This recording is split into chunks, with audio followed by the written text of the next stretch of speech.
अस्सलामुअलैकुम वरहमतुल्लाहि वबरकातुहू। अल्हम्दुलिल्लाह वकफ़ा वस्सलातु वस्सलामु अला मन ला नबिय्य बअदहु अम्मा बाद। अऊज़ु बिल्लाहि मिनश शैतानिर रजीम। बिस्मिल्लाहिर रहमानिर रहीम।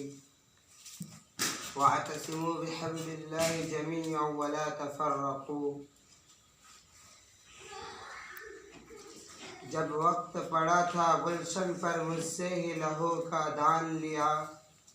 जब वक्त पड़ा था गुलशन पर मुझसे ही लहू का दान लिया, और मेरे ही लहू की छींटों से होली भी मनाई लोगों ने। हाज़रीन अंजुमन,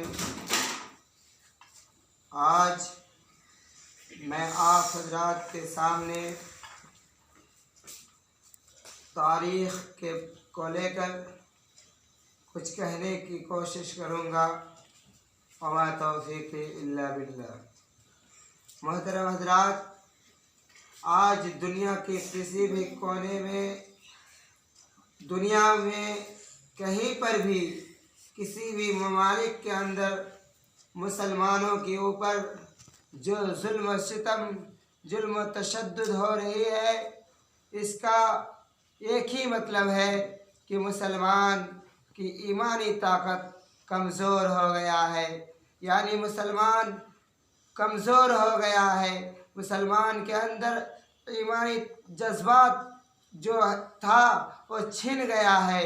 अल्लाह पाक ने जो जिस काम से मना किया था उसको अपनाने लगा है और खुद फिरकों में बंटने लगा है, जिससे अल्लाह रब्बुल आलमीन ने सख्त मना किया था।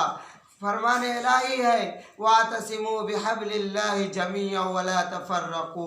ऐ लोगो, तुम अल्लाह रब्बुल आलमीन की रस्सी को मजबूती से पकड़ लो, मजबूती से थाम लो, मजबूती से जम जाओ, और आपस में मुतफर्रिक ना हो जाओ, फिरके में ना बटे जाओ। आज मुसलमान कोई अहले हदीस तो कोई देवबंदी, कोई बरलवी तो कोई सुन्नी के नाम पर लड़ रहे हैं। आज आपस में लड़ाई झगड़ा, वो तो कहते हैं कि तुम अहले हदीस को मिटा दो तो तुम कामयाब हो जाओगे।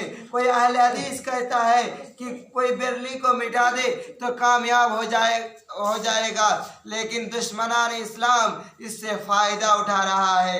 आज के दौर में जो दुश्मन हमसे मुँह मोड़ चुका है और हमें आपस में लड़ाने की कोशिश कर रही है, ये दुश्मन बहुत सख्त दुश्मन है।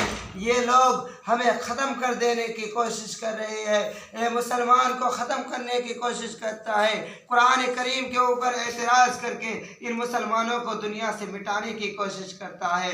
मेरे मुसलमान भाइयों, आज जो अपने आप को बहुत बड़ा हिटलर समझते हैं, अपने आप को बहुत बड़ा दादा समझते हैं हिंदुस्तान की जो चेयरमैन बने बैठे हैं, अपने आप को कहता है कि मैं हिंदुस्तान की प्राइम मिनिस्टर हूँ, मैं कुछ भी कर सकता हूँ, यहाँ के मुसलमानों को पाकिस्तान भी भेज सकता हूँ। और कहाँ है वो लाल मुजक्कर टकले, कहाँ है वो बजरंग दल वाले, कहाँ है आरएसएस के चेले जो कहते हैं कि हिंदुस्तान, मुल्ला भागो पाकिस्तान।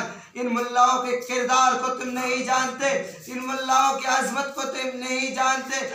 ये तो था जब हिंदुस्तान को खून की जरूरत पड़ी थी, जब हिंदुस्तान को लाश की जरूरत पड़ा था, तब इन मुल्लाओं ने और इन मुसलमानों ने अपने खून की नदियाँ बहाई थी।